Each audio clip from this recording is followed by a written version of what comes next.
Technology's moving so fast. And there's times when you feel like you're on top of it. And then there's times when you feel like that friend with the flip phone.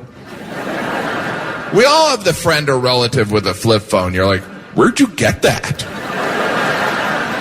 Do you use that to call the past? But there's definitely moments when I'm the person with the flip phone. Like, I have a landline. Some of you are like, what's a landline? No one wants to admit they have a landline. It's like discovering you're still paying for AOL. Here's how I justify having a landline. I'm like, well, I need a landline in case all the cell towers go out, and then I could call no one. Our landline will ring. My wife and I, we won't even move to answer it. Well, it's obviously not for us. It's like paying a stranger $10 a month to interrupt dinner. Your morning blitz begins now.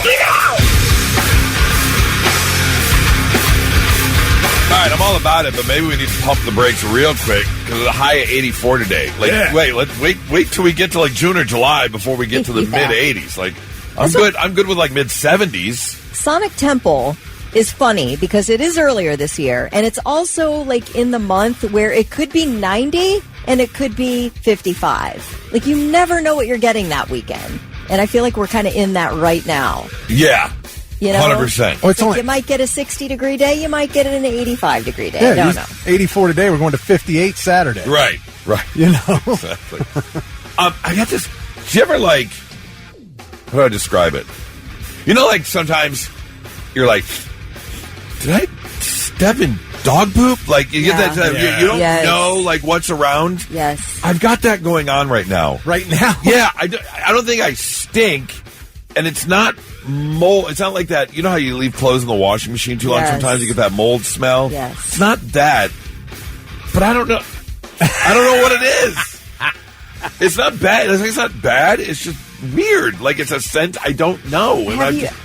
There have been times where it's like you pick up your dog's poop when you're out on a walk and you're carrying it for a second and it stinks, and then you're able to throw it out, but you're still smelling it. Like, it's like embedded in your nose. Maybe something's in my nose I wonder if there's something embedded up in there that isn't currently an issue, but maybe was an hour ago. Like, maybe you picked up a mildewy smelling shirt and you were like, oh, gotta wash that again. But I don't have any of those right now. Okay. So, I don't know. I just kind of like keep trying to look over my shoulder. I'm Sometimes the hallway smells like a sewer. Like, every now and again, this hallway where the bathrooms are. Well, that's not good. So I don't know if that's what you're smelling. But again, it's not like bad. It's just different. Smells like girl fart in here. I don't smell along it. those lines. Yeah. I'm like, everything smells fresh to me. Okay.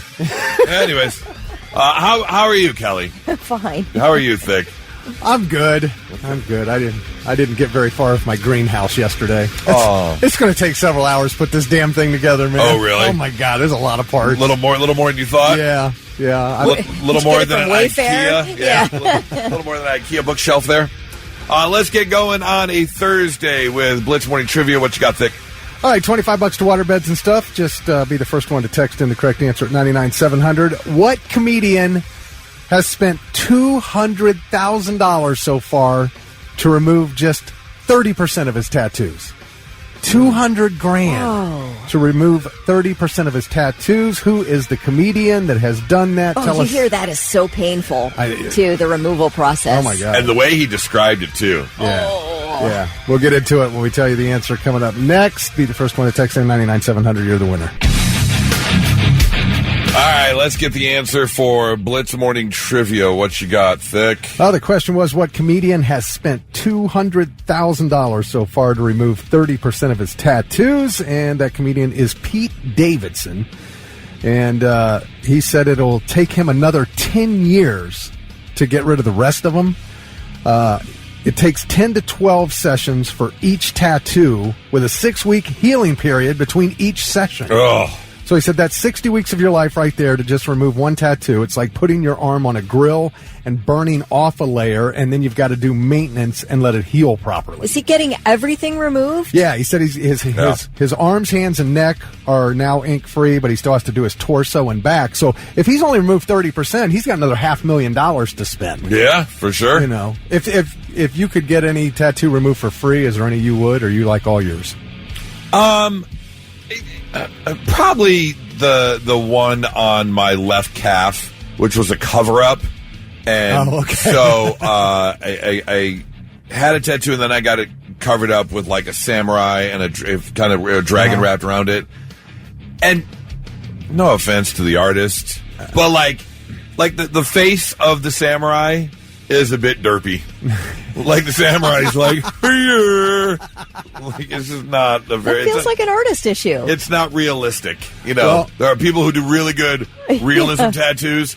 This isn't one of them. I know you're getting a new tattoo from Derb, and it will be outstanding. I guarantee it. Well, Derb isn't doing the. Derb heads up a Red Tree Tattoo, but he's not doing the tattoo. Dante's. All of his artists are phenomenal. That, from what I saw, is amazing. Yeah, Dante's going to do my latest tattoo next Thursday, and then they're trying to convince me to then enter the small black and white contest at Hell City Tattoo Fest on Friday night. Oh, with your new one? Yeah. Okay. And I'm like, I don't want to stand up there with my shirt off. Will it be all healed and look good and everything? I don't know. Derb was like, you can get in the contest. So, okay. But then I'm going to be up there like, stop looking at me. I don't want to stand up there with my shirt wait, off. Are you going to do like a fake tan and then oil up and all that? Absolutely not. No, not going to happen. But the one I want might be too big for where I want it. So I don't know what I'm going to do. So it's your chest. Yeah. I'm going to get it on the right side of my chest. And I'm like, but to get the tattoo I want, it would have to be bigger so the detail shows through. Right. So now I'm thinking of a different tattoo design, a more simplistic tattoo design. So I don't know. We'll see. Where do you have the most real estate right now? In terms of open real estate? Yeah, open real estate for a giant tattoo that you want. Well, it would like be your back? My back. I only have a small one on the top middle in between my shoulder blades. Oh, my back. Okay, all right. But I don't want a back tattoo. Okay. I can do it on my leg, but I don't want it on my thigh either. Both my calves are taken up now. So. What about your stomach? No. Giant stomach tattoo. Ooh, those would not feel good at all. First of all, then you can wear your half shirts, your half mesh shirts. They do say tramp stamps are on the return. Yeah, that's right. Yeah, tramp stamps are making a big return. I don't know why. The problem is although I'm not a very hairy human being, I do have a soul patch, right above my butt. Yeah. And so I don't want a tramp stamp either. My soul patch is my tramp stamp. You? Oh, soul patch or not? Why? I mean, you've got some space on your noggin. I do. I could definitely do up the noggin. I can start straight razoring my head again and do the noggin. But think about with Pete Davidson, this was not a good investment. I mean, how much money, time, and pain he went through to get all of these tattoos, and now the money, time, and pain that's just a bad investment. Well, a lot of people make bad tattoo choices. Yeah, man, think about that hard before you put that on your body. Yeah. Keith of Galleon was the first one to text in the correct answer and got $25 to waterbeds and stuff. Congratulations. Real quick, I wanted to play this for you. Kelly, I want your opinion on something. Can I see the derpy guy that's on your leg? Yeah. Cover up? Yeah. I really want to see the derp. So that's the derp. Oh, the face. The face, yeah. The rest looks pretty good. Yeah, the rest isn't bad. It's actually not bad. It just looks like it needs to be defined a little more. It's just very simple. Yeah. The face very simple. The face looks cartoonish. Yes, exactly. And the rest looks like legit. Right. Yeah. Right. Kelly, I want your opinion on something. This obviously this has happened throughout music history. I feel the same way about stand-up comedy. I've said this before, because you're not supposed to steal someone else's jokes when you do stand-up comedy. Okay, completely frowned upon Yes. if you steal someone's jokes. However, there are only so many things you can joke about. So if you really take a deep dive into comedy, you're going to hear a lot of similar tones, and it may not be word for word, but you're going to hear a lot of the same jokes. Yeah. It just happens. And it happens in music. We hear it all the time. There have been lawsuits over it, but there are only so many chords, and they can only be played in so many ways. So a lot of times, you'll hear two songs that sound kind of similar. Well, the latest one happened yesterday, because Ghost released a new single called Peacefield. And people are saying, that That's got a really similar tone. So I'm going to play you a song that we all know and love, followed by the Ghost song, Peacified, which they released yesterday. Take a listen to the two. Little Journey, Simple Ways, Separate Ways, of course.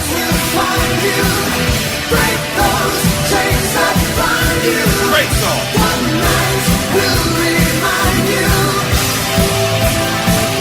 Now here's Ghost.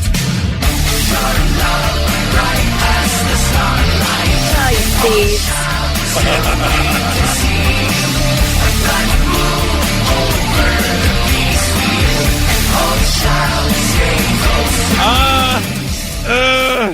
I don't know if it was done on purpose. I mean, it's a tempo How thing. could It's just you tempo. not know the second you start playing that song? You're like, Oh, you should hear it in your I own think head. I've heard this before. Yeah, as you're writing that song, and then maybe as you're writing it out, you're like, oh, I got this. Okay. But as you start playing, you're like, wait a minute. We probably shouldn't do this. Maybe they paid for the rights. Maybe they did get a whole sample in giving writing credit to Journey or paying for the sample rights to that song. I don't know. I'm just saying that's really, really similar. I need to hear from Steve Perry. You probably won't. I'm just saying. It's 99.7 The Blitz. Not so breaking news. The news already broke. We're trying to put it back together. All right, couple of crazy stories involving drinking and driving. The first being a UPS driver. I don't know if you heard this story. It's been floating around, but the 33-year-old woman in Florida was arrested last week because, she was driving the wrong way down the road in her Postal Service truck. Now, granted, you do see that sometimes because they drive on the opposite side. If you got the mailboxes on the sides of the roads, and they'll put the mail in the mailbox without having to get out. But that is not the case. Apparently, this 33-year-old Postal Service employee stopped by a house party while doing her route and dropping off mail. Wait, And who is decided- having a house party during the hours when mail is delivered? I mean, Like 11 a.m.? Is why that not? what we're talking Could it about? be Saturday afternoon? It could be. Our Oh, mail that's doesn't right. show up till like 3:30, 4 o'clock a lot of times. Oh, that's house party time? Yeah. Is that Okay, right? gotcha. Sometimes. I mean, why not? Especially if it's a Saturday. You're right. If it's a Saturday. Here's actually a witness who saw the Postal Service driver. We saw a mail truck driving in the wrong direction in the same lane that we were in. She proceeded to drive in zigzags all the way down the road until she got to the stop sign, where she proceeded to kick a Solo Cup out of the side of the mail truck. She was literally off-roading in the mail truck. Wow. It's like, I'm done with you. Bye, Solo Cup. I don't need you no more. Yes, and so she was arrested for a DUI. This is an absolutely crazy story. This guy, again, having a house party, and as he was watching people show up, he had a Ring camera, and he noticed that his Ring camera battery was running low. He goes, I'll get to it tomorrow. Unfortunately, that night, he was woken up by his partner, who told him, your car's gone. But unfortunately, he didn't have it on Ring camera. Oh. And so he was like, well, this is a real bummer. He made the police report. He made the insurance report. And a couple weeks later, he was very upset because he had himself a Honda Civic Type R, basically Too Fast, Too Furious. And he really missed his car. He says, you know what? I'm just going to get another one. So that's what he did. He started doing some research, and sure enough, he found a Honda dealership, which had a Honda Civic Type R. In fact, not only that, it was the same body type and same color as his car. I'm like, this is perfect. I can just kind of get the same car again, the car that I love so much. So he purchased the car, and as he's driving, he notices that there is a tent stake and some pine needles in the back door of the car he just bought. And he's like, wait a minute. I had a tent spike and some pine needles in my car. He then checks the center console. Well, he sees some little candy papers. And he goes, I wait a love minute. Werthers. I ate those not that long ago. Oh. And next thing you know, his car stereo goes boop, boop, and connects to his Bluetooth on his phone automatically. It's his car? It was his car. It's from a dealership? Wow. But here's the thing. Not only did he get the car for a good price, the car had 50,000 less miles than his car did. Oh, they rolled it back. And then he noticed one of the VIN numbers was missing. Yes, sure enough, the thieves stole his car, rolled back the miles, changed the VIN number, and then sold it to the dealership. So when the police got involved, they did a little research, and they don't think there's any foul play involved. Like the title was faked and all that? Yes, oh, yeah, my all gosh. of it. So they don't think that the dealership was involved in the thing. Yeah, they got scammed too. They got scammed. Yeah, they bought it. They bought a stolen car. But here's what's interesting: I've never purchased a car from a dealership that was that dirty. Don't you clean out your cars? I feel like this was a buy here, pay here situation, and the thief might work there. Well, that could be a possibility. But after investigation, the police said there was no foul play. Yeah. In what was going on. But the man literally got his own car back. That would be an insane situation. Wow. That is your not so breaking news. From Atlanta, what color I see, then you may go, and there's an exchange of Tales from across the pond.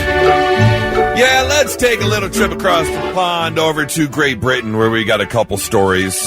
Kelly, have you heard of desensitization when it comes to allergies? Oh, yeah, you're supposed to expose yourself slowly to the allergen. Yes. Yes. This one happens to be oral immunotherapy, where this gentleman who has suffered from a peanut allergy his entire life, including a reaction that basically ruined a vacation when he was in China and didn't realize he was in a location where peanuts was involved, and they were not close to any sort of like major city in China. And so he was obviously very scared for his life and had to get assistance through his auto injector and an inhaler, and then taken to and they put it in quotes, a hospital. A hospital out in the boonies of China, where he did make it out okay, but really made him think, I need to do something about this, because you never know what's going to happen, especially when it comes to something like a food allergy, a peanut allergy. And so sure enough, he started the peanut desensitization, where he, like other people, are given tiny amounts of peanuts. He was given peanut flour to eat at home, which is equivalent to 0.5%, maybe 1% of a whole peanut, and started to build up the immunotherapy, which now he takes peanuts in the morning like pills. Wow. He eats 5 peanuts a day, and just in first thing in the morning, he has now built up enough of a tolerance, and he is now hoping that he is basically a case study. And so if you or someone you know suffers from a peanut allergy or a food allergy of some sort, this might be for you. I have a family member, twins with peanut allergies. They did that, and the kids are good now. They did do this? They did do it, wow. Yes. Okay. They worked with a doctor, and they did this type of exposure therapy, and it worked. Now, they do say in this article, this is all controlled and all supervised. Yes. Don't just start, nibbling on a peanut out of nowhere. This is all going to be, regulated by a doctor, and they did start with, you do it at the doctor's office to begin in case something goes wrong. And then when they're confident after a few trips, then they might send you home, like I said, with some peanut flour. But that's so cool that it worked. It worked. And do they still, avoid peanuts, but it's just not as bad if they're exposed to them? I don't know. I'd have to ask. I'm not exactly sure. So curious. Yeah, I think the exposure therapy lasted at least a year. Okay. Yeah, that would make sense. They worked with the doctor. Yep. Okay. Something you might want to look into. And they were also really young, like maybe 3 years old when they did it. So I don't know if that makes a difference or not. Oh, okay. Their body's developing. I bet it would. I bet it would be easier to do something like that at a younger age. Yeah. Before doing, instead of doing it as an adult, you've been living with this your entire life. Right. Huh. All right. Let's take a trip over to Cork. Have you ever gone shopping and come out of the mall and you're like, I swore I parked right here? I had it happen in 1992. We went to the Pontiac Silverdome to watch the Lions play in a playoff game. So at this point, it was December. Yeah, because they had less games back then. So it was December. Pontiac Silverdome, indoor field, obviously. So we left our coats in the car and made our way to the Silverdome and watched the game. And then we come out in December in Detroit. Cannot find this car anywhere. No. We're just walking around, arms folded, just shivering. We were literally in the parking lot of the Pontiac Silverdome going, car! Car! Well, that's what this man had to go through for 3 weeks. He went to a bachelor party, and when he left the bar, he could not find his car. His name is Kieran, and he lost his car in the suburbs of Cork City after attending a bachelor party. Had a bit too much to drink, which you shouldn't have been driving home anyways, but he was looking for his car. Thankfully, he did not find it, so he made the 30-minute walk home and just continually went back to look for his car. And let me tell you, radio helps. We're here to do the good deeds, because he finally called a radio station in Cork and said, look, here's my story. I can't find my car. And within 15 minutes, another listener called up and said, hey, I'm standing right next to your car. Oh, my gosh. And sure enough, he was right back, and he goes, yeah, I had no idea that I parked here. Dude, where's my car? Yes, 100%. 100%. So, good for this man, and just know, if you ever need help, radio's here for you. That's right. We can help you find things like cars and, whatever you need. We're here for you. I'm upset. Any question we have, like just us, about anything, somebody listening knows. Oh, anything absolutely. we ask, we get a text. Somebody knows the answer. Yes. To anything. I have a question. What the hell does a baseball manager do? The team manager? Yes. He's a coach. What does he do? He's the coach. You don't coach baseball. What do you do as a manager? You're not the one who tells him to, that you give him the signal to go from third to home? That isn't what the manager That's does? A base coach. That's the base coach. That's No, the the base manager coach. manages the lineup, and he decides Hey, when to it's pull the pitcher. Okay, whatever. I know, it's very little during the game, it seems like. You're pitching like crap. We're taking you out of the game. That doesn't seem like a very difficult thing to coach. Are you pitching well? Has nobody gotten a hit? Okay, we'll keep you in the game. Has they hit 7 home runs? Okay, we're taking you out of the game. What, you're going to do? 9 people. You think it's difficult to put 9 people in order? Hey, you're hitting the ball really well. We're going to put you in the third spot or the cleanup spot. It seems like a pretty simple job. I don't know. They must be, some are better than others. Why?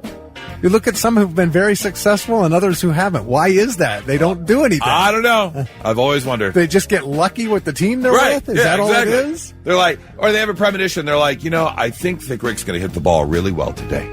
So we're going to put him in cleanup. Yeah. It's the only thing I can think of. Maybe. Anyways, there you go. Stories from across the pond, 99.7 The Blitz. And now, the 3 things you need to know before you go. Okay, this is all alleged. I'm going to say that out front. But I read in the Knox Community News or something. Anyway, a doctor at Knox Community Hospital has voluntarily taken a leave of absence while the State Medical Board of Ohio investigates a patient complaint involving sexual impropriety. Here are the accusations against Dr. Frederick Carroll.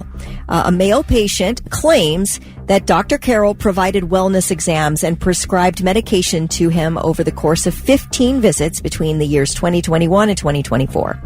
The patient says Carroll was well aware of his diagnoses, that he had bipolar disorder, alcohol dependence, PTSD, among other things. Now, the patient claims that last July, he went to Dr. Carroll for follow-up care after being 10 days in the hospital for alcohol dependence and suicidal thoughts.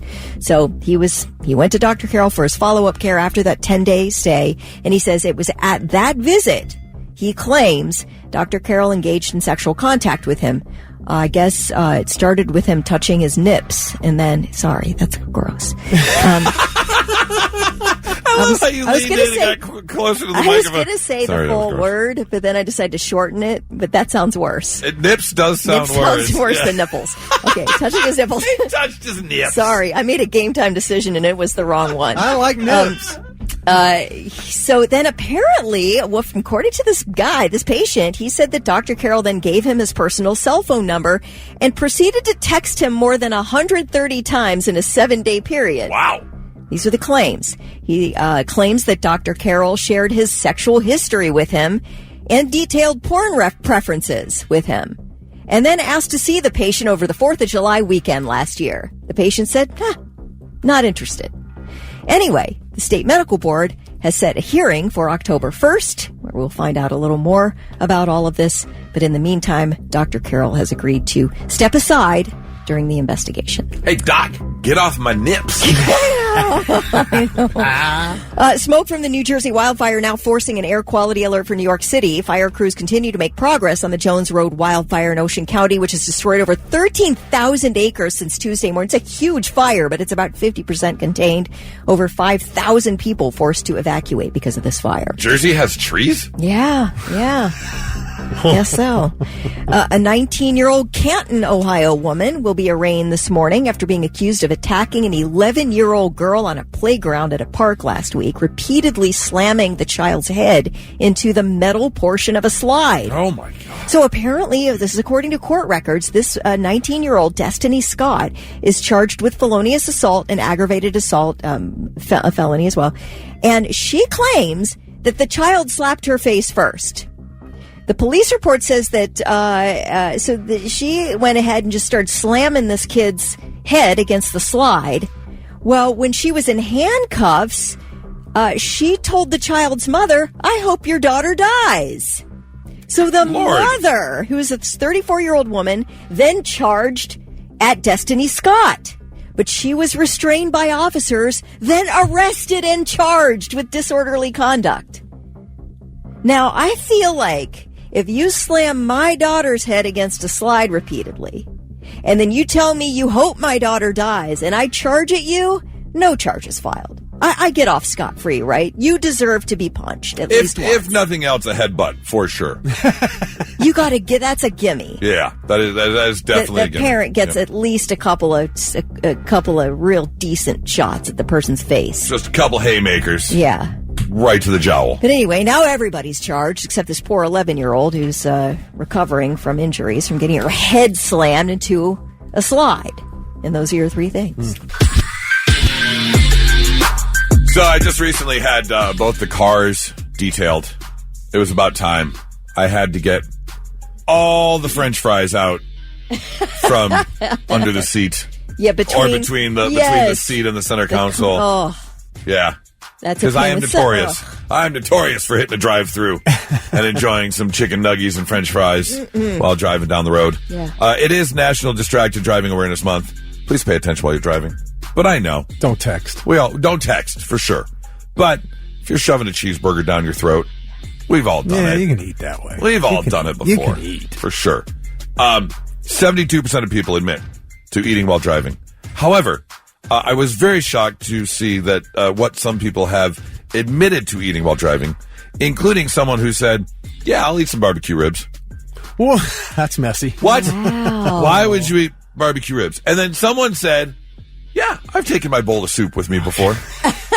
What? How are you eating a bowl of soup while driving? That makes no sense. Now, as we were turning off the microphones a moment ago, Kelly, you said, people always give me crap about what I eat in the car. And now I'm very curious, Kelly. What is it you eat in the car? Well, I would say 90% of the time when I go to the grocery store, I always have a car snack on the way home or to wherever I'm going. Like, I'm always getting something to eat in the car. Okay. And if on my healthier days, if I have bought a bag of grapes, I will raw dog those things. No washing, nothing. I sit them in the front seat and I just eat out of the unwashed bag. And I always get crap for that because people are like, "You don't wash your fruit." And I'm like, I will wash it if I'm home. If I'm not home, it's unwashed. I might rub them on my jeans, each individual grape. Excuse me? Yeah, I'll rub it on my doing? pants. Really? I think it's to make me feel better. Yeah. Yeah. But for the most part, I'm just... Can I tell you? Yeah. Never in my 48 years of life have I ever washed fruit.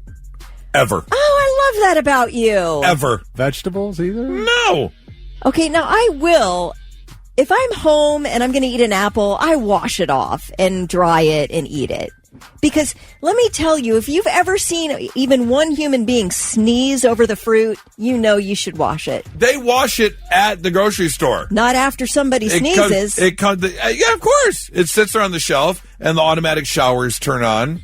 Just on the sides, What are though, you where the talking veggies about? are, where the grapes are, there's no shower. Bananas don't matter, but no, the other stuff, the apples and all of that. That doesn't get a shower No. unless you're at a fancy grocery store that I'm not aware of. No, you're right. The vegetables get the shower. But not I the will fruits. say that I'm not going to fault you for that because I eat grapes straight out of the bag. Straight out of the bag on my way home from the grocery store. And I don't. What does running water over them really do? I mean, like a tomato, I'll take and try and use my hands under the, while I'm running water on it. But I don't really know if that's making it any better. Especially if I'm cooking. Like fruit, I can understand. But if I'm cooking with it, it's going to die off anyways. Yeah. But again, I've never gotten a worm or anything like that. Yeah, I've never washed. You ever gotten a worm? No. In fact, sometimes I'll lick the fruit before I put it in the bowl and put it away. Why not? What can you think of the craziest thing you've ever eaten while driving before? Oh my gosh, man! I try to stick with stuff that I can just The hold, that I basics. don't have to look at. I want to be able to keep watching the Right. road. No, I and like a agree. cheeseburger, I can eat that without looking at Okay, it. like if you pick up a pizza, are you snagging a I piece can't. on the way home? I'm not doing pizza in the car. I think I might snag a piece on the way home. Have I done Yeah. pizza? I think I've done a slice of pizza in Yeah. the car before. I mean, first off, I don't want to do anything that's difficult to eat, but I especially don't want to do anything that's really messy. And pizza's going to be messy. The ribs is insane to me. Yeah, no, I agree. I'm not. Not to mention, usually, because you grab each end of the rib, while you're gnawing on it. So there you are driving with your knee Yeah. while trying to eat your rib. Now let me have a bowl of cereal. I mean, what? 0 cents whatsoever. Let's see. I'm getting yelled at for not washing my fruit here. Of course you. Elissa says, OMG, pesticides. And she's right. Well, that's what I'm wondering, though. There's just running my hands over it under the water. Does that really get rid of the Does Get the pesticides? something. pesticides off. I feel like it does something. Look, between the chemicals in our plastic bottles that we're drinking our liquids out of and the chemicals they're putting in food, a little pesticide. Yeah, you're probably right. I mean, What's it gonna they're do? getting us no matter what we do. But it doesn't matter. I've seen people I've seen a woman doing her makeup while she's driving. That's insane absolutely. to me. Well, here's the thing. Or a guy shaving. We're talking about the eating portion for National Distracted Driving Awareness Month. However, it does dive deeper into things like, yes, 27% of drivers have admitted to working on their appearance. 50% of people have admitted to changing clothes while driving. Oh my God! What? How? What are you You're asking changing? for it, man. Yep. You are just asking for it. And the big thing nowadays, too, 74% of people have admitted to creating some sort of content while driving. Oh yeah, you see? Well, yeah, we see it. Yeah, absolutely. Whether you're just talking to the camera or doing a karaoke song and recording it. But 74% of people have admitted to actually creating content while driving. Keith says he'll get a whole chicken from Kroger and just rip pieces off and chuck the bones out the window. Yes! Yes! Oh, Goose loves a rotisserie I chicken. am not against that one bit. Thomas says he's currently driving with his knee and eating biscuits and gravy while texting. Okay, you're not supposed to be doing that, dude. sir. Put the biscuits down. Drive with at least one hand, please. Oh, it's 99.7 The Blitz. It's the Morning Blitz. It's time. Rock and rumble. Kelly versus Goose. On the Blitz. Yeah, buddy. Kelly's already jumping up and down. Yep. Doing them stretches. Sparring. Ready to go. Shadow boxing. Today, we have got Hell City Tattoo Fest tickets up for grabs May 2nd through the 4th. Hyatt Regency downtown. Cannot wait to go check it out. Actually going to go get a tattoo over with them on Thursday. And then I'm going to go check out the Hell City Tattoo Fest on Friday. So please, come on by. Especially if you're a Star Wars fan, because it's the weekend of May 2nd through the 4th. May the 4th be with you. It's going to be Hell City Strikes Back. Star Wars themed tattoos and all kinds of great stuff going down. I didn't realize how big of a Star Wars fan Derb was. He's a big Star Wars fan. Big. Oh, yeah. Yeah. Here's the deal. We need 2 representatives right now. One to team with Kelly, one to team with me, Goose, as we go head-to-head for these Hell City Tattoo Fest tickets. Blitz, good morning. Who's this? This is Rick. Rick. All right, since you called in first, your choice. Do you want to be represented by Kelly, or do you want to be represented by Goose? I'll go with Kelly. Yes. All right. Rick. Let's get our other contestant on the phone. Blitz, good morning. Who's this? Ken. Jay. All right, Jay, you are going to be... Ken. Ken. K-E-N. Ken. Ken. Ken. How did I get Jay? That's what I thought I heard. Okay. My bad. Ken. All right, Ken. Connection. You and I, Ken. Rick, Ken, we're going to put you on hold as Kelly and I go head-to-head in a game of Rock and Rumble. What is today's theme, Thick? TV show themes. TV show Oh, I like this category. I like it. Rick, I think you picked the right person this time. All right, so Thick is going to play a clip from a TV show theme. First person to yell at the answer gets the points. Most points win. And someone's going to walk away with a 4-pack of tickets to Hell City Tattoo Fest. What is the record now? Do you know? I am up 6-5 with one tie. 6-5-1. Okay. Yeah, 6-5-1. So can Kelly tie it up today? Let's find out. TV themes, Rick. Here we go. All right. Title of this show. Oh, Benny Hill Show. Yes. All right. Kelly's got one. I was going to say the Benny Hill theme. I forgot there was a Benny Hill show. Well, I would have taken that. Okay. Yeah. I was Benny Hill. All right. Here we go. Next one. Taxi. Nope. Nope. I know this. It's a Law and Order Hold show. on. No. Wait. Oh, I know. Wait. It's not Night Court. Yes. Oh, that's Yes. yes. Damn it. Yes. Okay.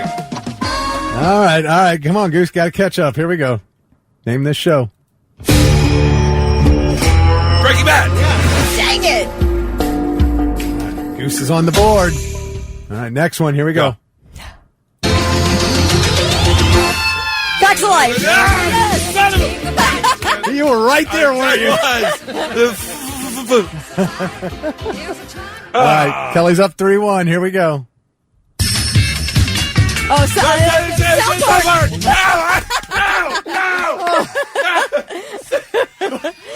Why am I stuttering Steve this I morning? don't know. I I know. It's like you know it, but it's not coming out. Fine. All right. 3-1, ready? 3-1, 4-1.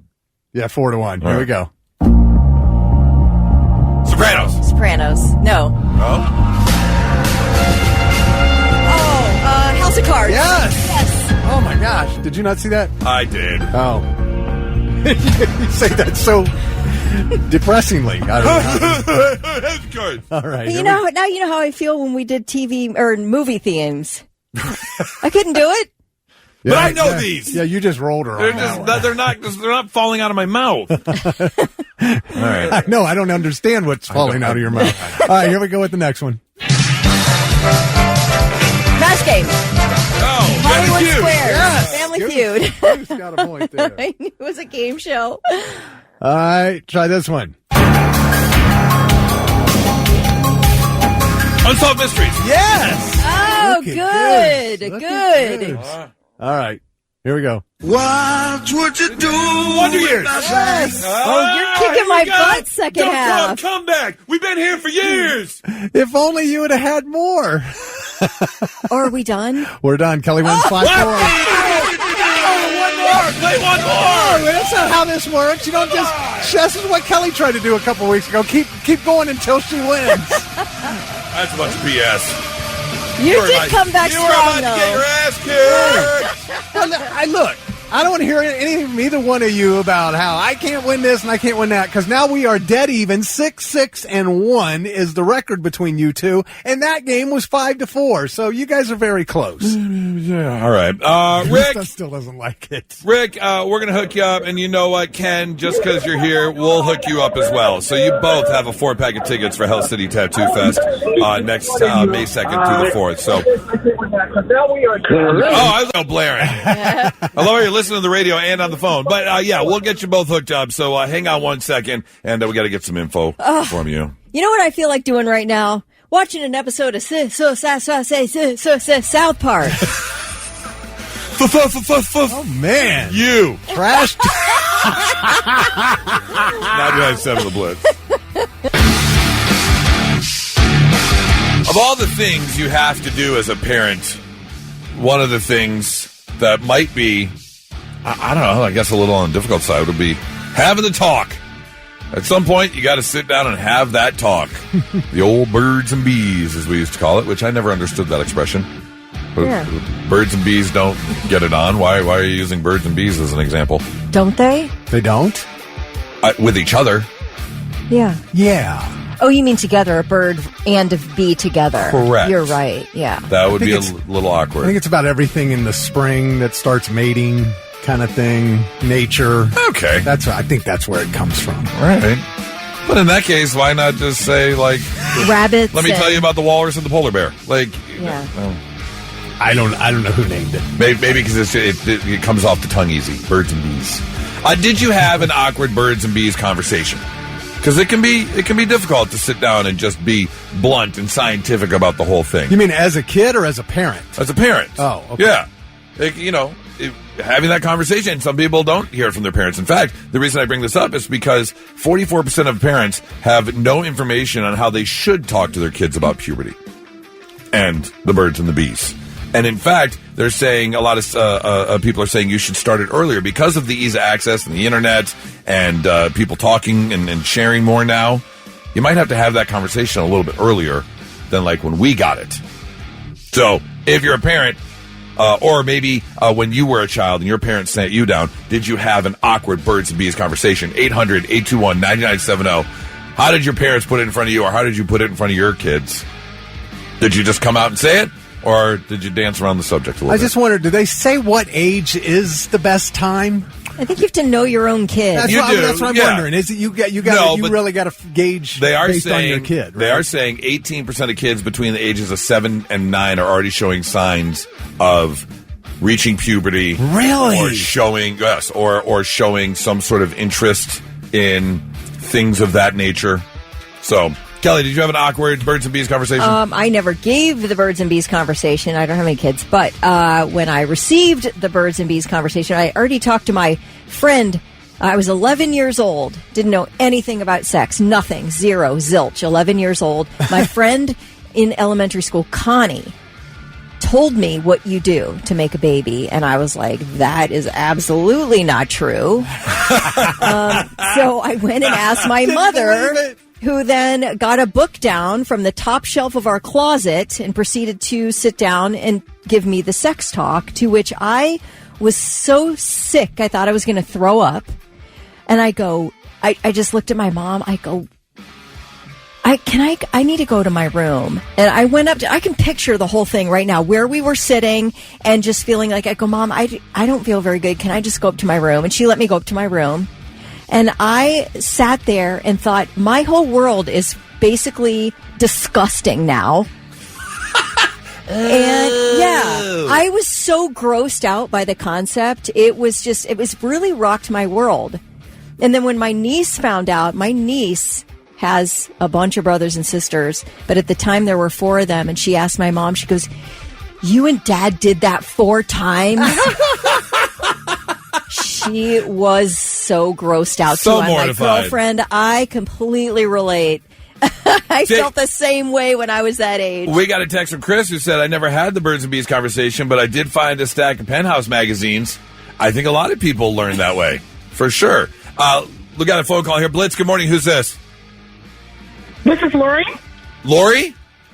Yeah. All right, Lori, awkward birds and bees conversation. Keep it PG-13, but did you get an awkward conversation as a child, or did you have one with your kids? Yeah, both. I don't know if you call it awkward. The first one was with my dad, who was extremely traditional, extremely conservative, but he tried to be progressive. He hemmed and hawed for about 30 minutes. I thought he was going to tell me that someone died. Hemmed and hawed. And when he finally blurted out, "Has your mom talked to you about sex?" I said, "Yes." He's like, "Thank God," and he left. Wipe my hands of it. I don't have to do it. I'm good. But then Now, with my kids, I've been very open and age appropriate. So I've never treated it as a taboo subject. Well, that's good. My oldest daughter did start dating, and she was of the age where kids might start experimenting. So I sat her and her boyfriend down one time, and I said, "Tell me about your future. What do you guys plan on doing after high school?" And they're telling me about college and all this stuff and what their plans are, what colleges they're going to, what they're going to study. I said, "Great. If you're not smart and don't use birth control, you're going to ruin that." You just put it right out there. Yeah. No, I think that's Looked at great. me with really big eyes, like, "We didn't think this was going to go this way." Right. Well, thank you so much for the call. I hope you have an amazing Thursday. I love this. Amy said, Kim said, "My mom rented educational videos from the library and sat me down on the couch."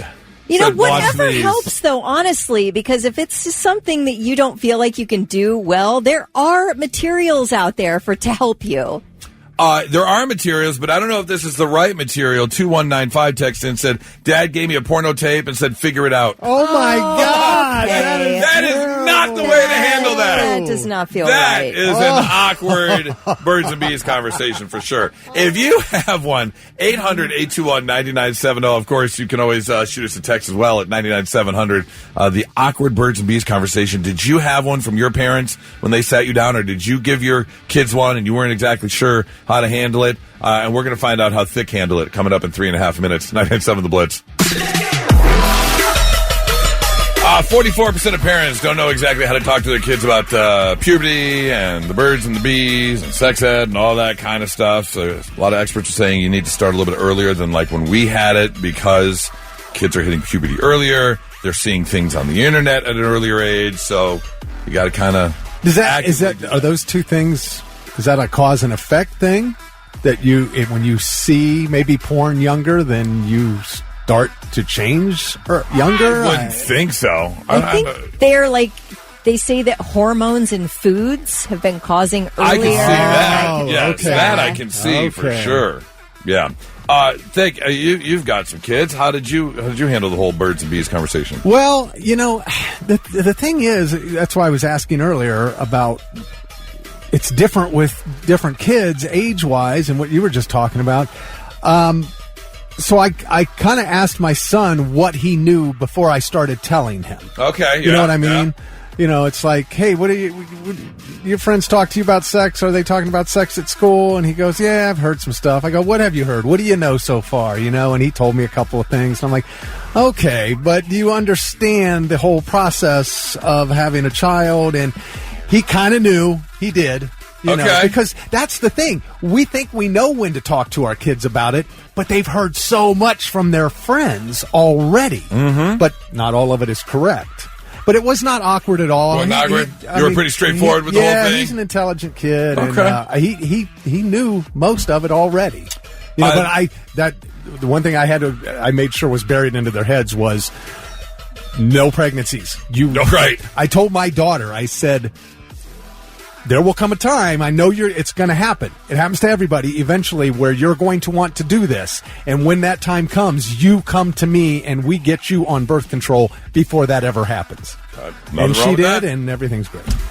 Josh said, "My dad tried to give me the talk after my now wife was pregnant with our first kid." Oops. Yeah, that doesn't help. Anna said, "I was not given the talk. I was given a book called Where Did I Come From?" And it compared the big O to a sneeze when describing the feeling. Man, you've been at it all morning. That would be the worst.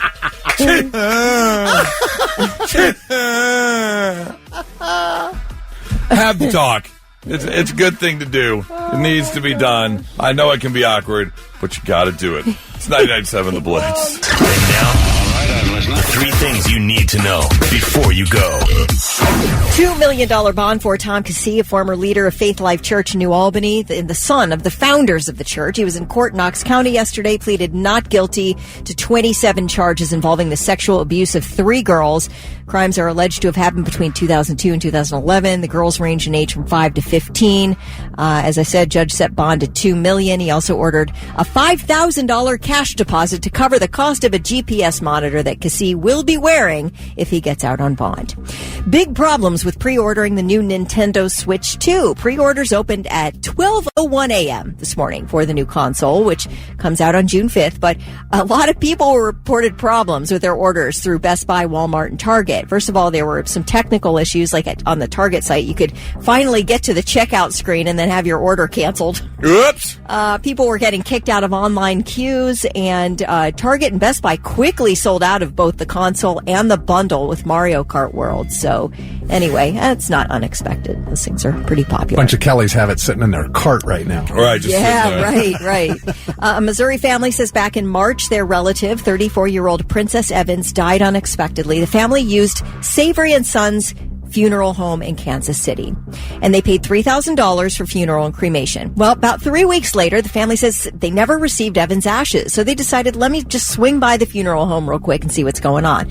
So they park in the back lot, they walk up, doors locked, so they look through the sliding glass window, and they saw their relative laying there uncovered and decomposing. Oh, no. Not only was the body of Princess Evans lying there, just doing what a body naturally does, after death, there were other bodies around. Same sitch. All these and nobody was there.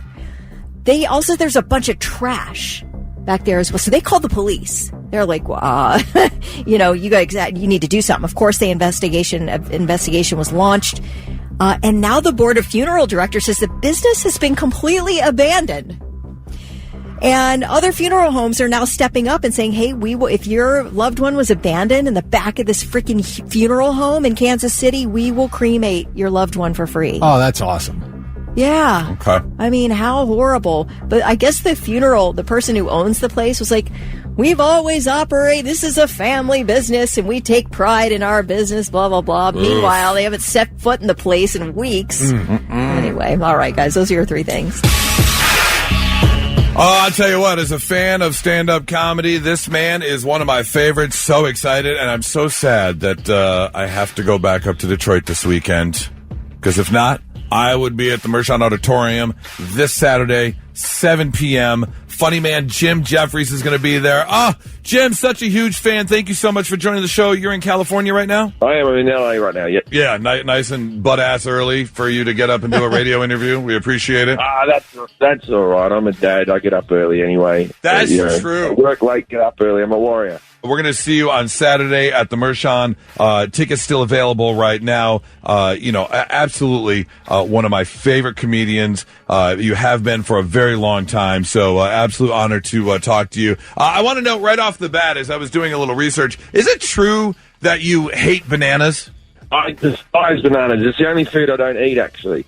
I tell people I'm allergic to bananas, and I'm not actually allergic to them. I don't know because I've never really put one in my mouth, but they're the most arrogant fruit in the world.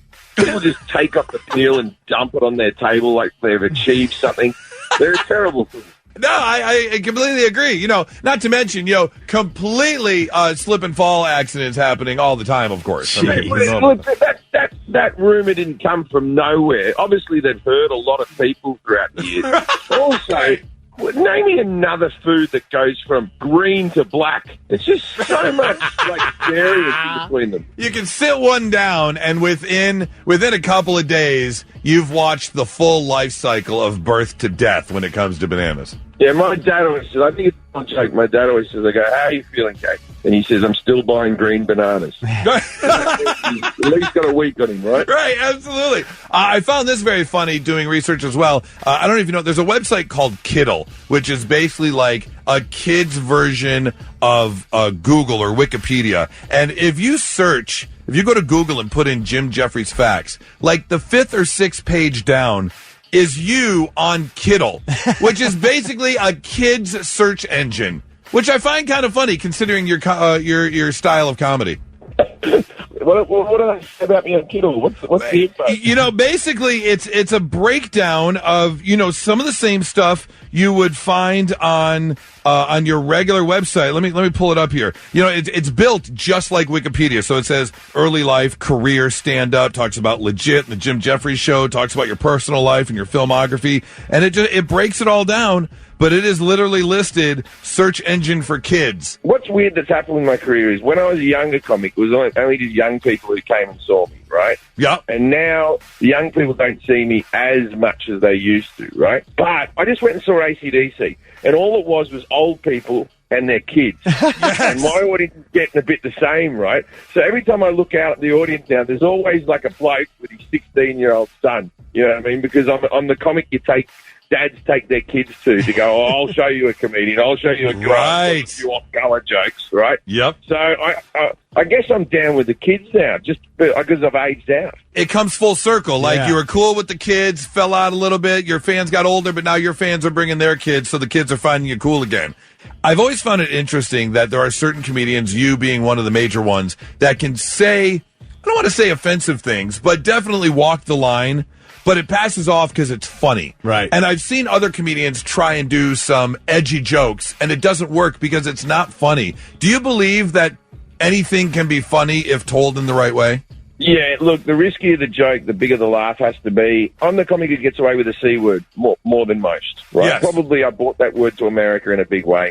And when I first came to America, that word was banned in comedy clubs. And then I said it in my accent, and no one cared. And then the other comedians were like, well, if he can say it, we can say it, and now you can actually use that word, right? But before that in America, we couldn't use that word. In fact, on my first HBO special, this is like 16 years ago, they said to me, they go, hey, we love you, Jim, you're great, but please don't say the C word for the first 15 minutes because all the ratings in 15-minute brackets, and they wanted people to stay tuned in, and they worried if I said it earlier.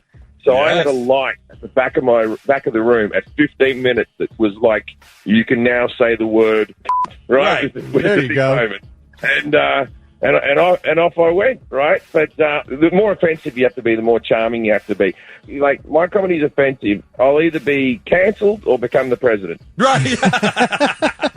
Hey, Jim, I wanted to ask you about this because I love a good social experiment, and I was reading here about the new Fox show, The Snake, that you're going to host. Yeah, man.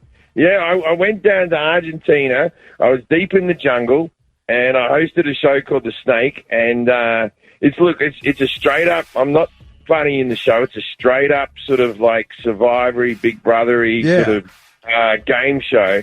But I'm a big fan of game shows, and also Happy something that my kids can actually watch as well. Right, it's one of those, we've got shows like Traders as well. These shows are very popular at the moment where there's a bit of skullduggery involved. It was excellent. It was a lot of me standing in a suit in the middle of the jungle looking at contestants doing, weird activities. But I can't say too much about the show. It was only announced yesterday, and I don't even know what I'm allowed to say or what I'm not allowed to say. But it sounds like, this is one of those experiments where you see the real side of somebody when they're competing for $100,000. That real side by the producers, what they want to edit together. But I mean, how deceitful somebody can really be and that type of thing. And I see it's created by Sally Ann Salsano, who created Jersey Shore. So I'm expecting some entertainment in this. Yeah. Oh, so they're going from GTL to the Amazon jungle doing a social experiment. Okay. It's Jersey Shore in the jungle, man. Right. I'm in. Yeah, speaking, now, of course, you've got the Snake coming, but, the 1% Club, the Jim Jeffries Show, legit, all of your stand-up specials. So how is it going through these shows as a comedian who has now spread out to actual TV shows and movies? How do you handle things getting canceled? Do you care? Or is it, a lot of stand-ups always say it's fun doing that stuff, but it's all about the stage and the stand-up will be your first love? It is fun doing all those things. All those things are great. You know they're out of your control. Where stand-up comedy is still in your control. You can go out and do gigs whenever you want. It's like people always ask me, they're like, do you want to do more acting? And I'm like, that's like asking if I want to have sex with attractive women. It's not my decision. Yeah, that's true.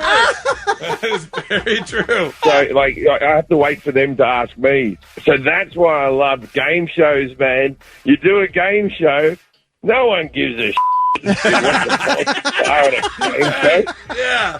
You're the guy giving out money in the jungle, bro. I'm all for that.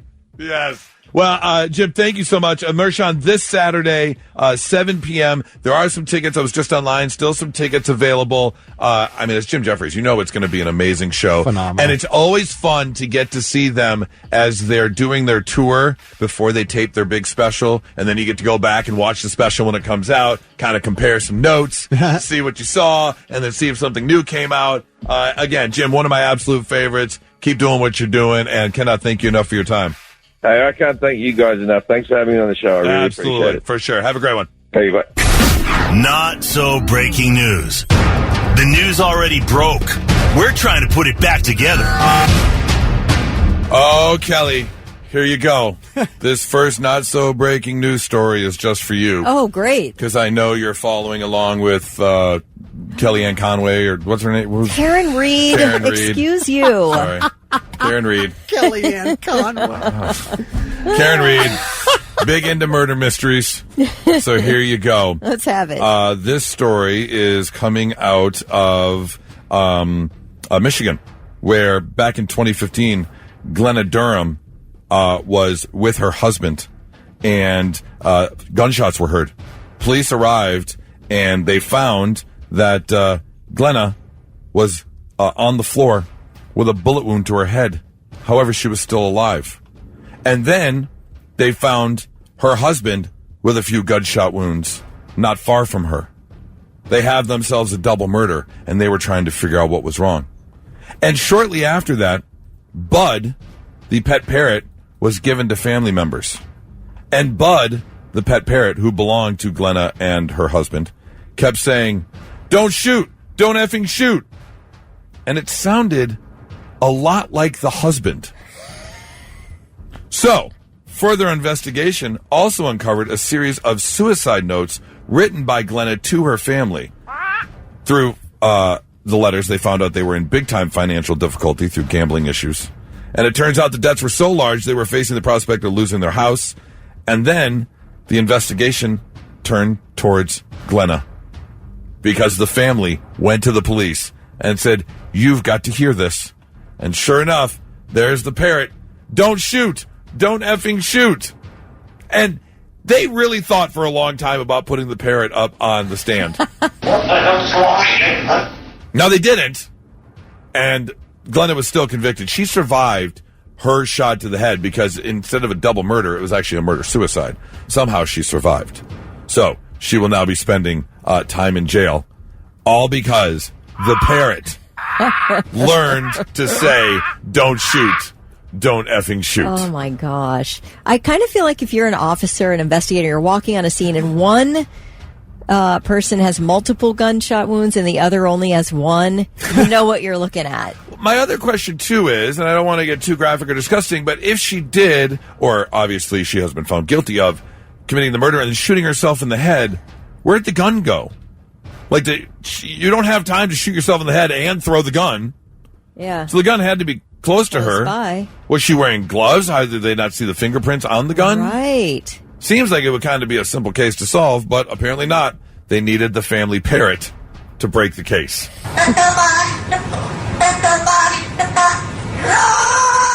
Let the bodies hit the floor. Wow. He said it. Your second story for your not-so-breaking news comes from Soka City, Saitama Prefecture, Japan. Okay. Now, this story sounds a lot like a WTF, a What the Florida, but no, it is not. This story started last Monday night when a naked man went running through the streets.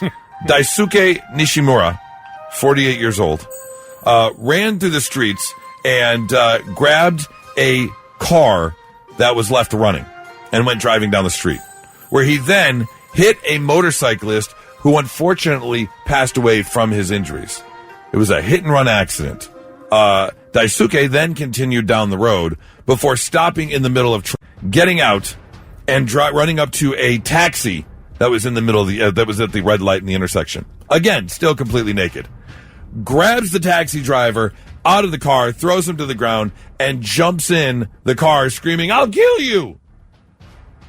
Did not know that there were two passengers in the taxi. Oh. So now you're the passenger of your hijacked taxi by a naked man.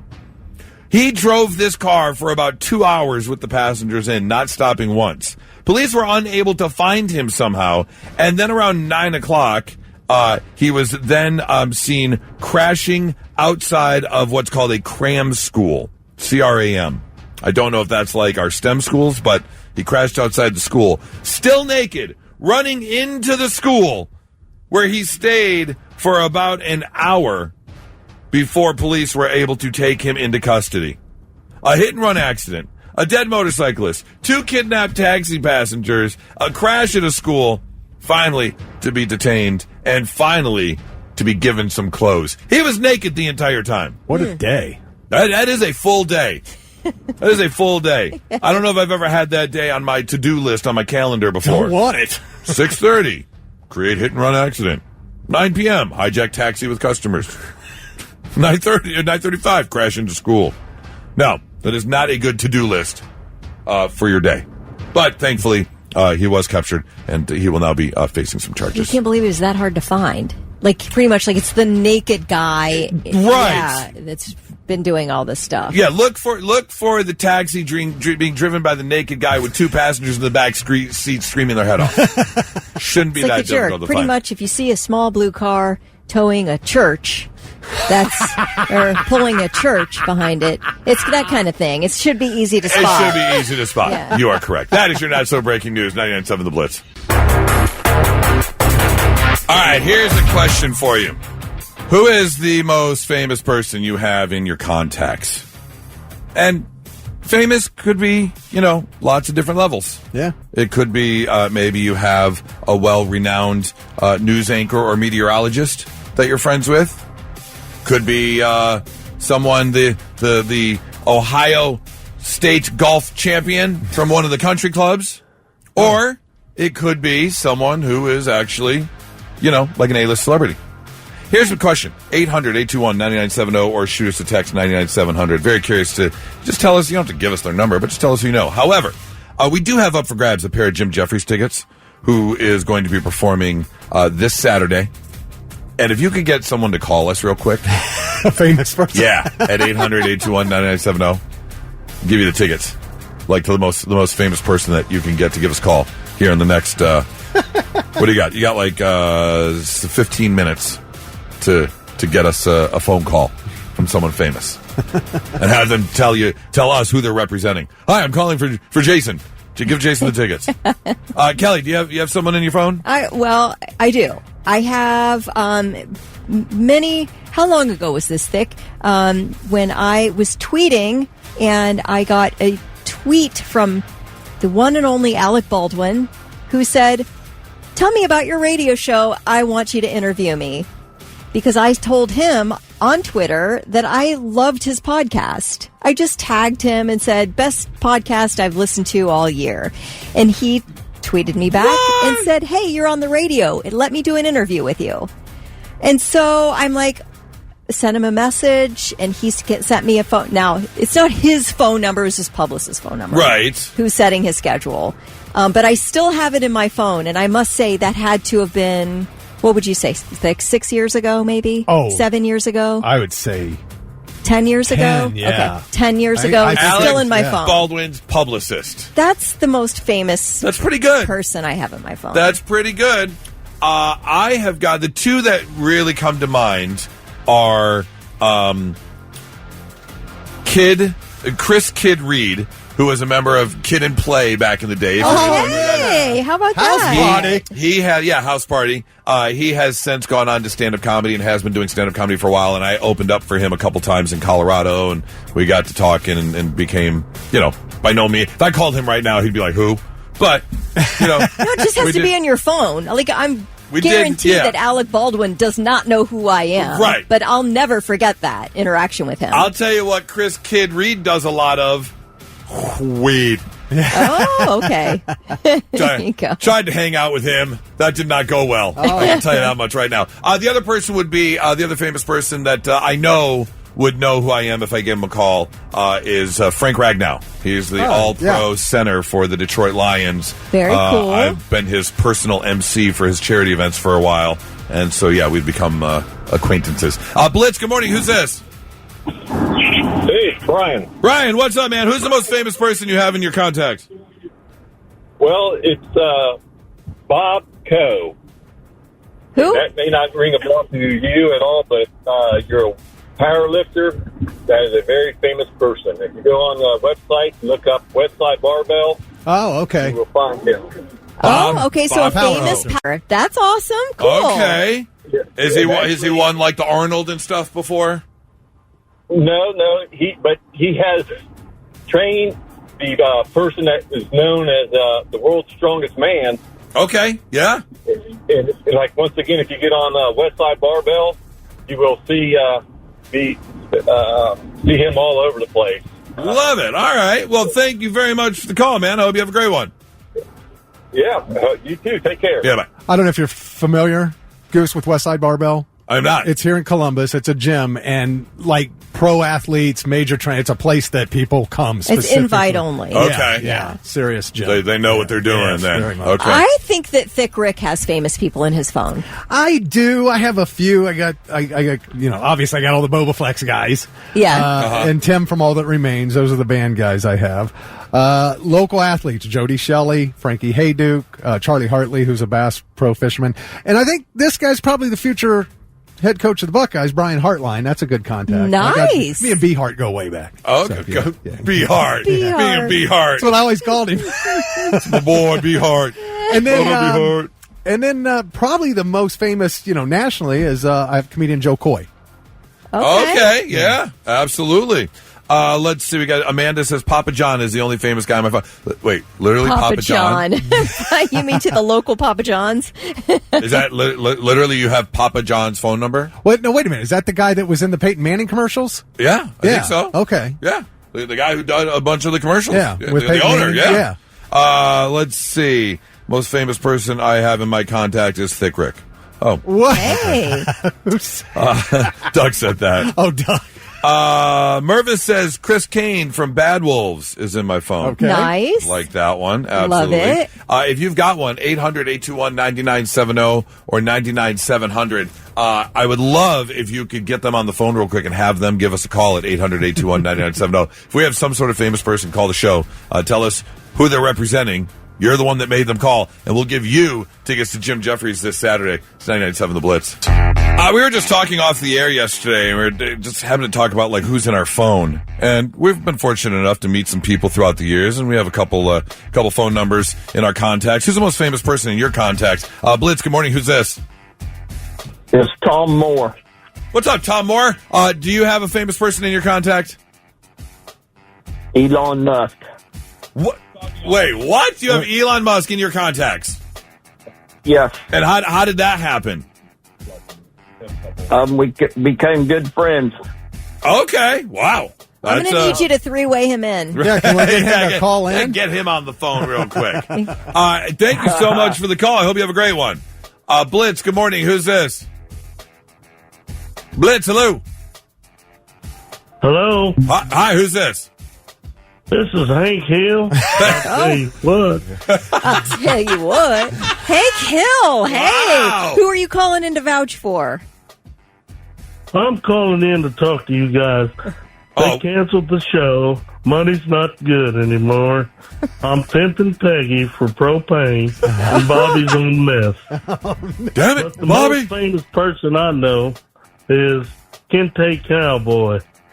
Kente Cowboy? He's from Columbus. He's a local rapper. Okay, Okay. nice. Did not know that. Very cool. Right. I appreciate the phone call. Thank you so much. Have a great day. Let me see. I got to do this. I got to do this real quick. I was told to. Let's see here. Hello. Hello. Hi. Who's this? Hi, it's Goose. Hi, it's Goose. Hi, Goose. Hi, Goose. I'm calling on behalf of Colonel Sanders. What? Colonel Sanders texted in and said, Goose, you need to call the radio station and vouch for Colonel Sanders. So I'm calling in and vouching for Colonel Sanders. Like, what is going on? Sounds weird when you call the station from your own cell phone. It does. Blitz, good morning. Hi, who's this? This is Nikki. Hi, Nikki. Do you have a famous person in your contacts? I actually have two. Oh, who are the two people you have in your contacts? Okay, the one is Mike Elko. He's the head football coach at Texas A&M. Wow. Oh, okay. How did that come about? How do you know him? I used to babysit him. Him. That's great. And I also have Ryan Upchurch, who is a country rapper. I think I've heard that name before. Yeah, okay. I like it. My daughter married into his family, so. Oh, okay. Oh, and Shinedown sends me texts all the time about going to see them on tour and stuff. Oh, okay. So I guess they know me. Of course. You know, they know everybody in the fan club. They are personally sending out the text messages. I get texts from them every single day. Oh, do you really? Oh, my God. Their texting is crazy, man. Once you buy tickets for them, text constantly. Okay. They're like our besties. You're right. Right, yeah, absolutely. Absolutely. You can just call them up anytime. Well, you know what? Do you want to go see Jim Jeffries on Saturday night? Sure. Okay. I mean, I'm not forcing you to go. I'm not twisting your arm or anything. Okay. But we've got tickets. He's a great comedian. He's really funny. You got a date for Saturday night, so we're going to hook you up with a pair of tickets, okay? Awesome. Thank you so much. You're very welcome. Hang on 1 second for me. If you've got one, 800-821-9970. We'd still love to hear from you. You can shoot us a text, 99700. It's 997 The Blitz. And now, 3 things you need to know before you go. Intel has plans to cut more than 20% of its workforce. The layoffs are part of the company's attempt to get back on firm financial ground. This follows job cuts back in August. A $28 billion chip factory in New Albany was supposed to be open this year, but has been delayed by Intel several times by financial challenges. Governor DeWine says he thinks Intel will move ahead with launching the Ohio plants. He says when they're finished, someone will be making chips at the facilities. Somebody. Right now, we're still saying it's Intel. The Secretary of Defense is calling for reinstating 8,700 service members after they were removed for not taking the COVID-19 vaccine. Speaking from the U.S. Army War College in Pennsylvania yesterday, Pete Hegseth said the military is working on bringing back those soldiers who refused to take the vaccine. I need to know if any workplace right now, you look around, did anybody bring their kids? Because I remember when it was like a hot thing to do. It was take your daughters to work day, and then it changed to take your daughters and sons to work day. Then people were like, well, if you can bring your snotty kids, why can't I bring my dog? And my dog is my kid. I don't know that I've seen any child in the hallways of NABCO in years on take your sons and daughters to work day. Yeah, I brought my son. It was like 15 years ago. So long ago. Oh, really? Yeah. I can't imagine. I can't imagine bringing your kid to work. I think it sounds like a fun idea. Well, we did shadowing, you know. Yeah, but I mean on this specific day where your kid gets out of school to go to work with the parent. Yeah, no. That doesn't sound like a good idea. I don't see it that much anymore at all. Doesn't work everywhere, for sure. That is very true, yes. I feel like it would work here, maybe. Oh, yeah. Yeah, it's easy here. Yeah. Well, yeah, you can do the cute little kid thing, put them on the air and all that fun stuff. But, when you're, scrubbing sewer lines, you might not want to take your kid with you. Probably not a good idea. No. Teach him a skill. Get on down there and work. Start scrubbing, son. If you don't get straight A's, this is where you're going to be. Yeah. All right. Those are your 3 things. All right, here we go. Tonight, the NFL draft kicks off in Green Bay. Now, I don't think, and I haven't looked too much into it, doesn't seem like there's going to be a ton of drama this year. I think it's going to be fairly straightforward. I think, obviously, we'll see a couple trades pop up here and there.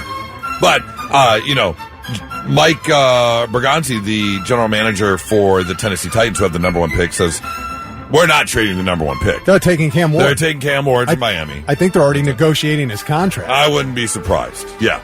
most likely going to go number 1.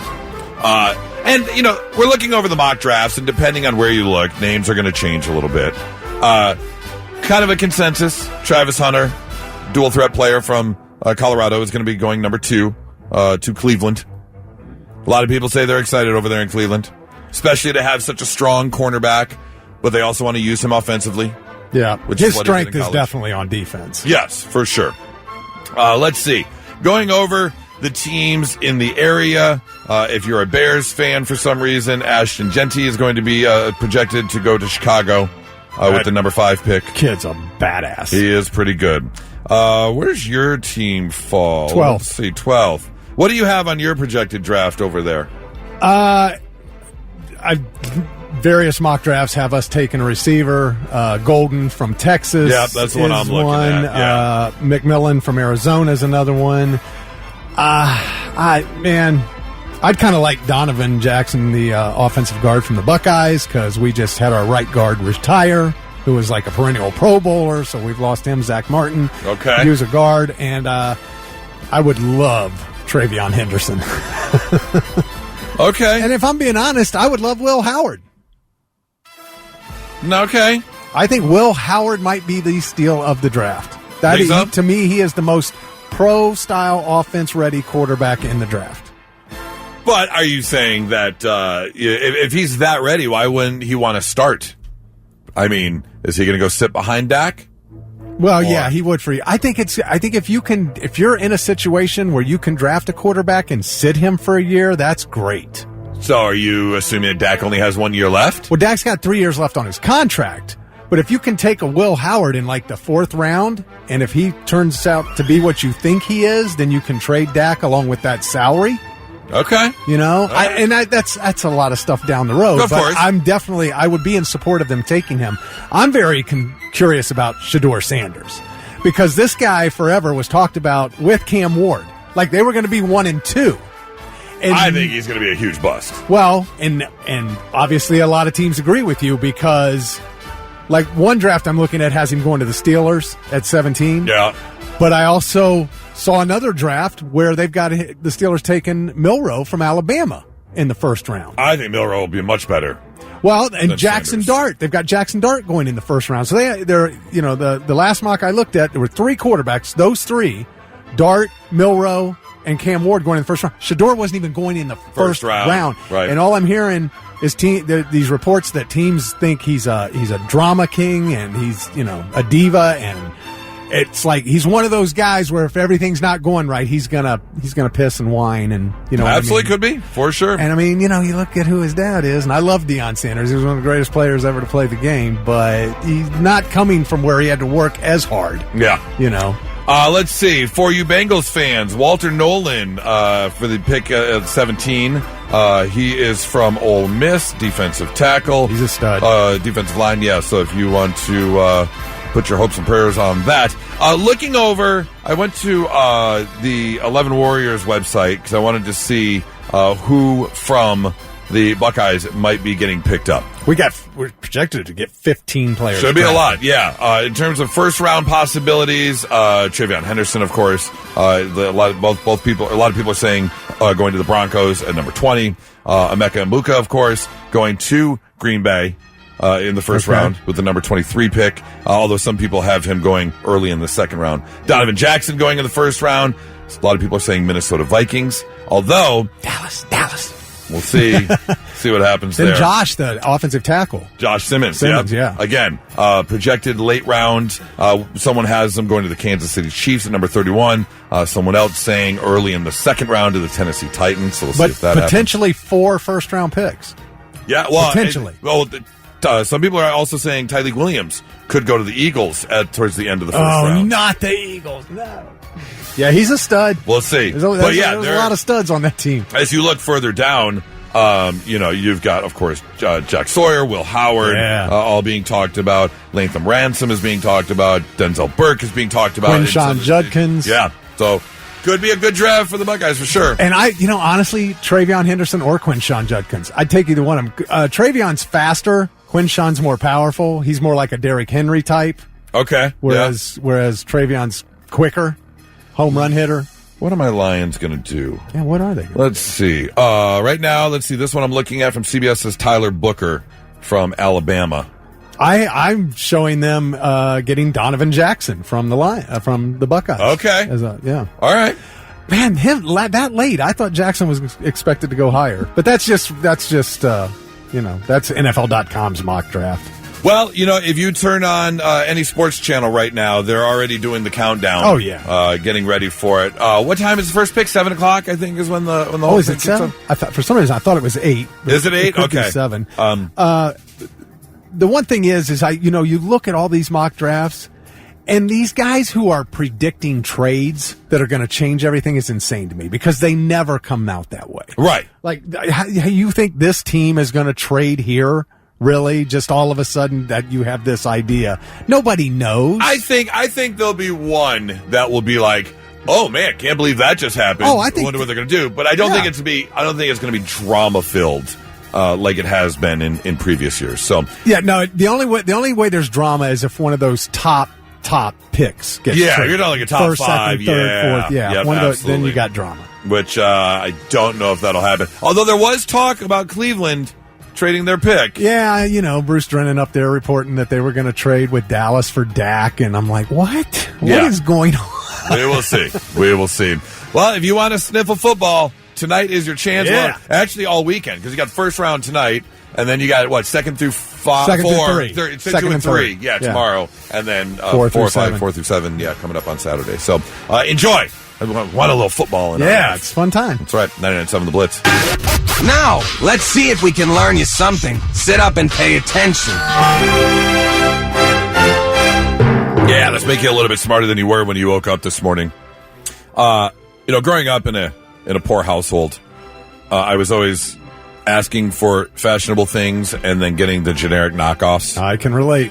And so a lot of I remember growing up and sweatpants were cool and you pull one leg up and I wanted the cool sweatpants. But then when you get the sweatpants from Kmart, it just doesn't look the same. They're not as baggy and...